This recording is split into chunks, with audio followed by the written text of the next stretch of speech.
Então chegamos agora na nossa última aula de catequese. Eu vou fazer nessa última aula uma revisão de tudo que a gente viu e para isso eu selecionei 20 perguntas que eu vou responder aqui junto com vocês, em que tá, vamos dizer assim, o principal daquilo que você tem que saber. É claro que o ideal é que você saiba tudo aquilo que a gente viu, né? Tanto que se ficar alguma dúvida, você volta na aula, pega o PDF da aula que eu deixo sempre na descrição do vídeo, você leia o catecismo, leia aquele livro da fé explicado do Padre Léo XIII, né? Então, considerando, né, que você vai fazer isso, vamos ver aqui somente aquilo que é indispensável para você saber. Ou seja, se você não souber alguma dessas 20 perguntas que eu vou fazer agora, é um sinal de que você não está preparado ainda para fazer a sua primeira comunhão ou crisma, ou se você já fez, é um sinal de que você tem que estudar, voltar a estudar a sua fé.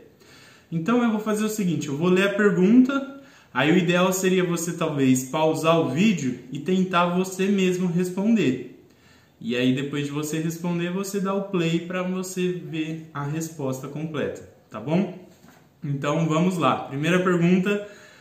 O que é a Santíssima Trindade? A Santíssima Trindade é o principal dogma de fé nosso.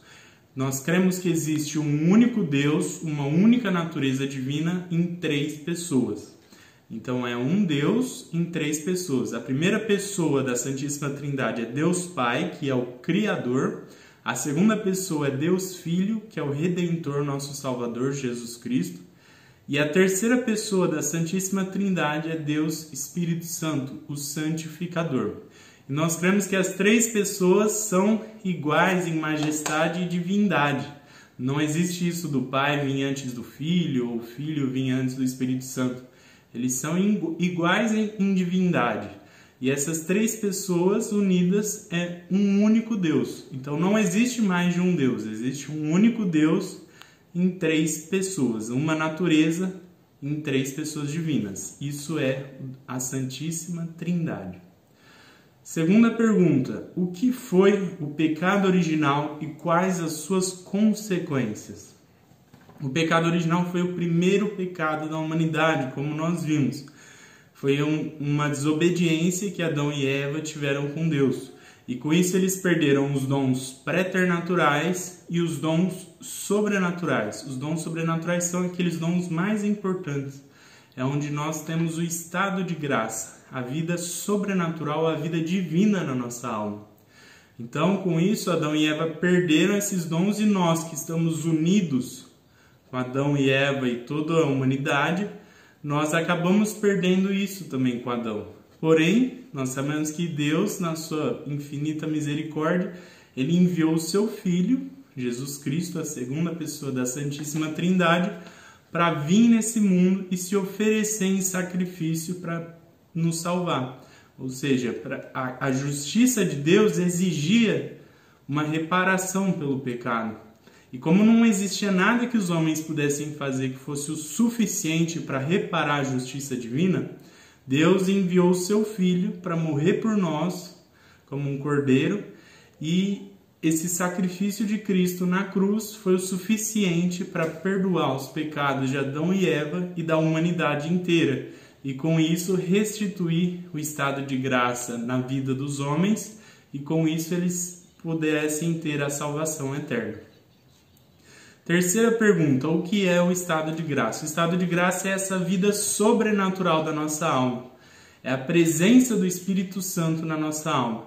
Então, o homem, por natureza, vamos dizer assim, naturalmente, ele é só alma e corpo. E com a presença do Espírito Santo, com o estado de graça, ele passa a estar unido junto com Deus. Ele passa a participar da vida da Santíssima Trindade. Então, é necessário que nós estejamos em estado de graça para ser salvos. Então, o estado de graça é aquilo que vai nos tornar agradáveis aos olhos de Deus, porque Deus vai ver a Ele mesmo em nós, quando nós estamos em estado de graça. Por quê? Porque é o próprio Espírito Santo que está habitando em nós. Quarta pergunta, o que é o pecado mortal e o que é o pecado venial? O pecado mortal é um pecado que ele precisa ter 3 condições para ser considerado mortal. Primeiro, a matéria tem que ser grave.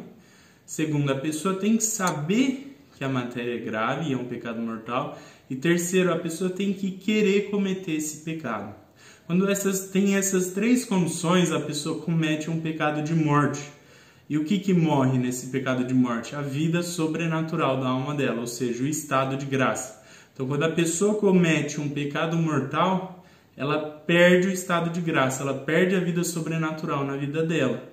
E se ela não se arrepende desse pecado e confessa no sacramento da confissão, que é o único meio que Deus instituiu para perdoar o pecado mortal, se ela não se arrepender disso, quando ela morrer, ela não estará junto de Deus. Para que a pessoa possa, após a sua morte, estar junto de Deus, ela tem que morrer em estado de graça. Então, o pecado mortal é esse pecado que vai romper o estado de graça na nossa alma. O pecado venial, ele é um pecado que não tem uma matéria grave. Então, porém, mesmo que não tenha uma matéria grave, é algo que ofende a Deus e nós temos que evitar a todo custo. Porém, o pecado venial ele pode ser perdoado através da oração. Você pode confessar o pecado venial, isso é muito recomendável, porém não é obrigatório como é no caso do pecado mortal. Então você pode fazer oração e ter os seus pecados veniais perdoados. Porém, os pecados mortais é necessário que você receba o sacramento da confissão, o sacramento da penitência.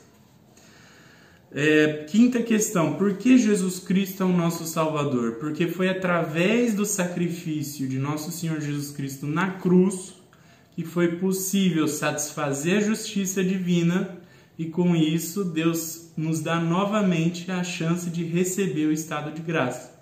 E ele fez isso através do batismo, é no batismo que nós vamos receber a vida sobrenatural.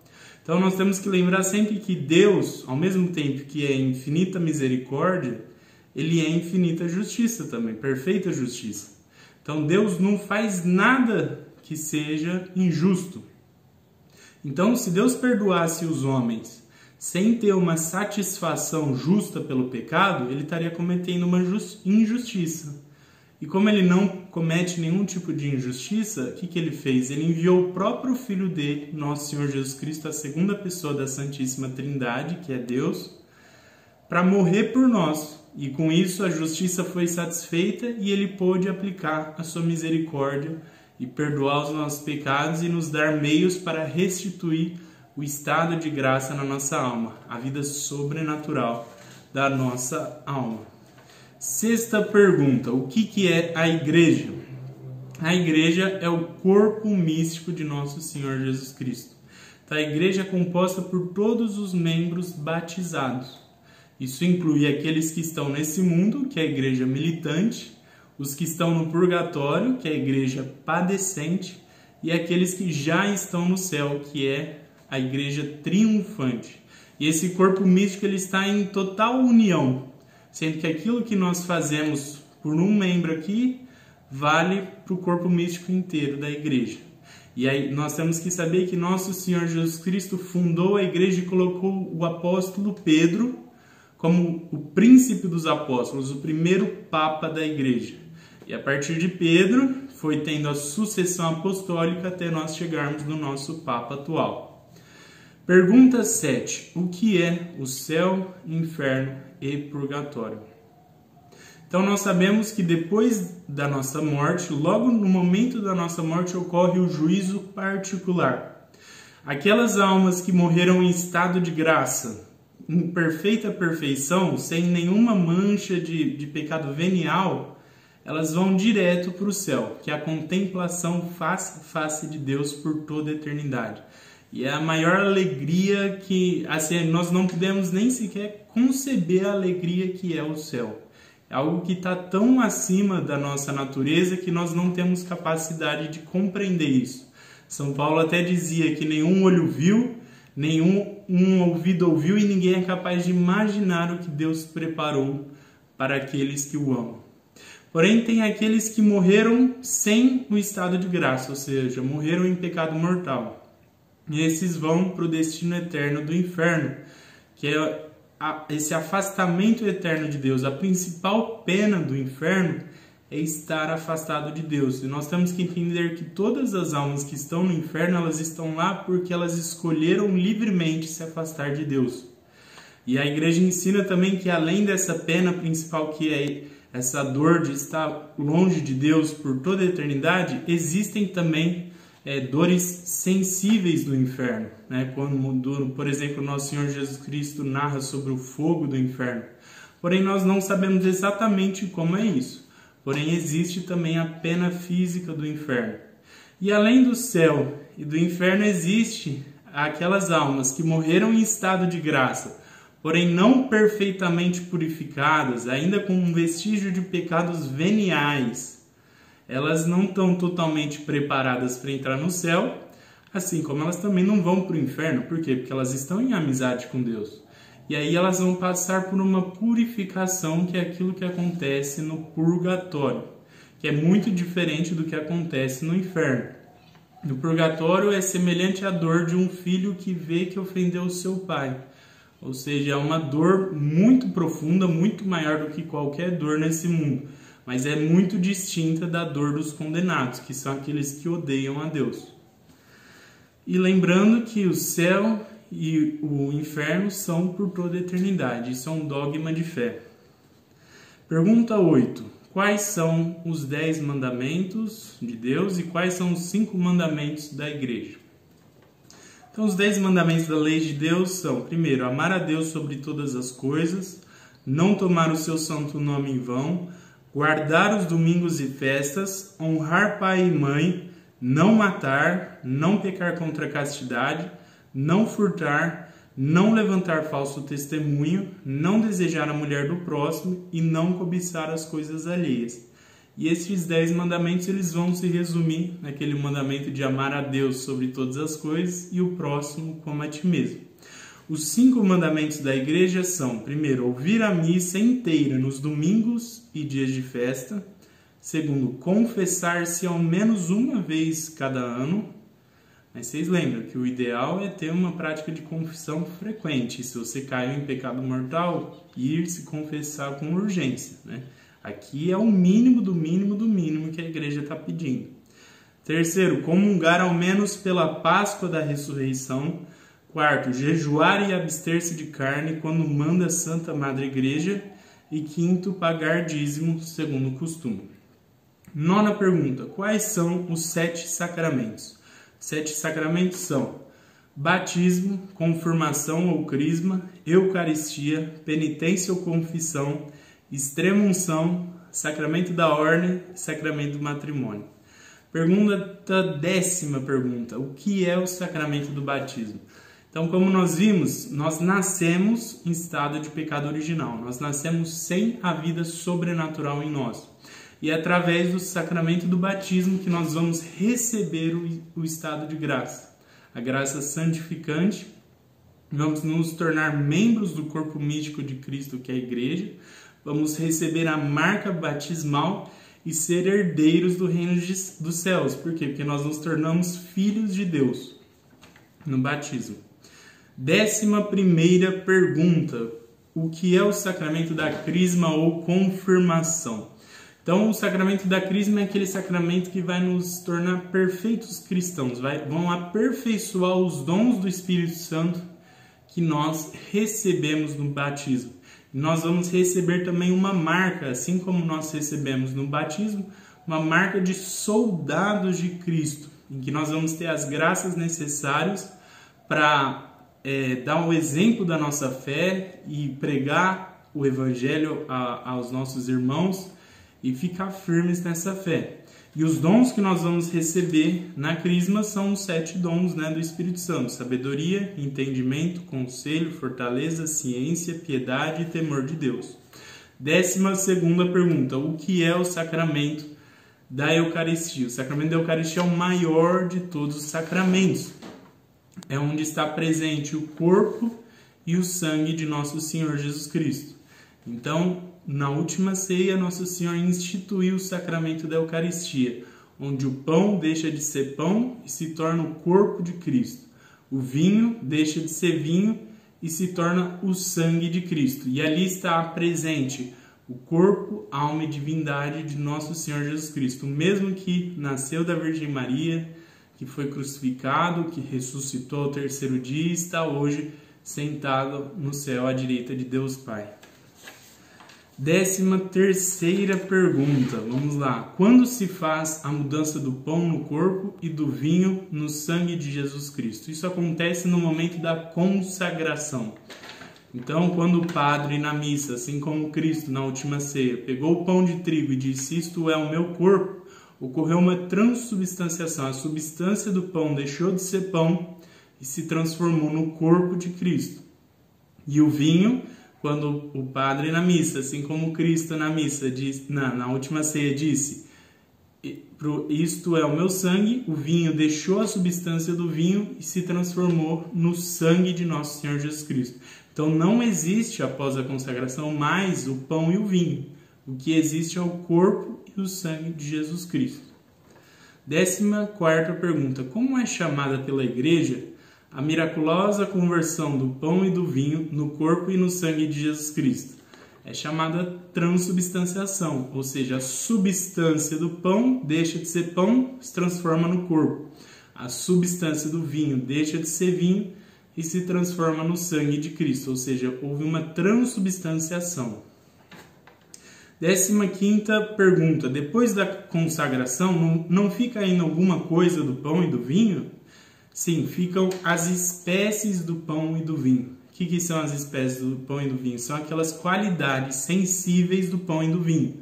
Ou seja, você vai olhar, você vai ver um pão, você vai cheirar, você vai sentir o cheiro do pão. Mas a substância disso não é mais pão, é o corpo de Cristo, ou seja, ocorre um milagre. Então sobram as espécies do pão e do vinho, porém a substância é do corpo e do sangue de nosso Senhor Jesus Cristo. 16ª pergunta. Quantas coisas são necessárias para fazer uma comunhão bem feita? São necessárias 3 coisas para você comungar bem. Primeiro, e mais importante, estar em estado de graça. Você não pode, em hipótese nenhuma, comungar estando em pecado mortal. Mesmo que você esteja arrependido e queira se confessar em breve, você deve primeiro se confessar e depois receber a comunhão. Não pode comungar de jeito nenhum em pecado mortal, senão você comete um sacrilégio e vai estar comendo e bebendo a sua própria condenação, como diz São Paulo. Então, primeiro ponto, estar em estado de graça. Segundo ponto, estar em jejum desde 1 hora antes da comunhão. Então, respeitar o jejum eucarístico de 1 hora. Terceiro ponto, saber o que se vai receber e aproximar-se da Sagrada Comunhão com devoção. Então, você tem que ter fé que ali de fato está presente o corpo e o sangue de nosso Senhor Jesus Cristo. E você tem que desejar receber a comunhão. 17ª pergunta. O que deve fazer antes de comungar quem sabe que está em pecado mortal? Deve se confessar no sacramento da penitência. Ou se você não teve tempo de se confessar, você não deve comungar. Chegou na missa, na hora da comunhão, você vai ficar sentadinho lá no seu lugar, você não vai pegar a fila da comunhão. Se você pegar a fila da comunhão estando em pecado mortal sem ter antes confessado, você vai cometer um sacrilégio. É um pecado mortal muito grave. Então não se deve de forma alguma comungar estando em pecado mortal. Então você vai esperar a oportunidade que você tiver para se confessar. Ah, mas eu vou confessar amanhã. Então espera amanhã, se confessa e aí você vai lá e faz uma comunhão. Tá? 18ª pergunta. Quem comungasse em pecado mortal cometeria um pecado? Sim, cometeria o pecado sacrilégio. Então já deixou bem claro, não se deve comungar em pecado mortal. Tem que confessar no sacramento da penitência sempre antes de comungar. Pergunta 19. O que é a Santa Missa? A missa é o sacrifício da nova aliança. Na missa o sacerdote é nosso Senhor Jesus Cristo. E a vítima da missa também é nosso Senhor Jesus Cristo. Então, a missa é o sacrifício da nova aliança. É o sacrifício suficiente para satisfazer a justiça de todos os homens. O pecado de todos os homens. A missa é um sacrifício perfeito. Última pergunta, pergunta 20. Quantas coisas são necessárias para fazer uma confissão bem feita? São necessárias 5 coisas. Primeiro, fazer um bom exame de consciência, a gente já viu como faz, tanto que na aula sobre a confissão eu coloquei um PDF com as perguntas que você pode ler para fazer o seu exame de consciência. Segundo, dor de ter ofendido a Deus, ou seja, você tem que ter uma contrição, no mínimo uma contrição imperfeita. Então a contrição ela tem que ter um motivo sobrenatural, você tem que estar arrependido por ter ofendido a Deus. Então, segundo ponto, ter uma dor por ter ofendido a Deus. Terceiro, um propósito de nunca mais pecar. Então você tem que estar decidido a não cometer mais esse pecado. Ah, mas tem chance de eu cometer isso no futuro? Bom, pelo menos agora você tem que estar decidido a não cometer mais esse pecado. Tem que ter esse propósito de não pecar mais. Quarto, acusação dos próprios pecados. Na sacramento da confissão, você tem que confessar todos os pecados mortais. Se você omitir um único pecado mortal voluntariamente, a confissão não é válida, você não vai ser perdoado de nenhum pecado e você vai cometer um sacrilégio. Então, se você vai se confessar, você tem que estar com a intenção de confessar todos os pecados mortais, o número de vezes. Se você não souber o número exato, você pode dizer aproximadamente.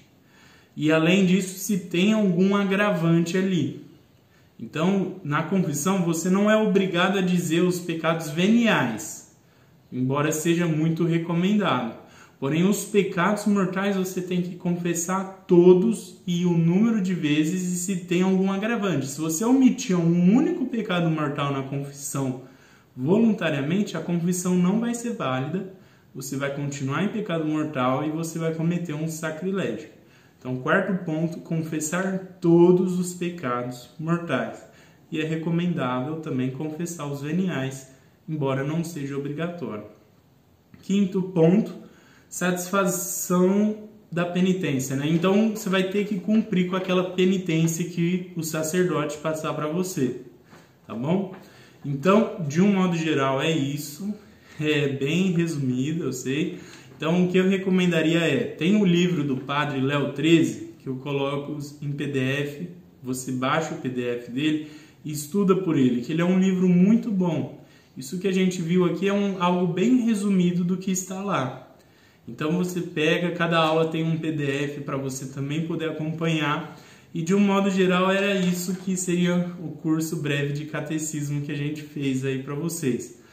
Então, espero que vocês tenham aproveitado, tenham ajudado algo a vocês. E lembrando que se você vai fazer a sua primeira comunhão, a sua crisma, o ideal é você estar sendo orientado por um catequista, por um bom catequista, por um bom sacerdote, né?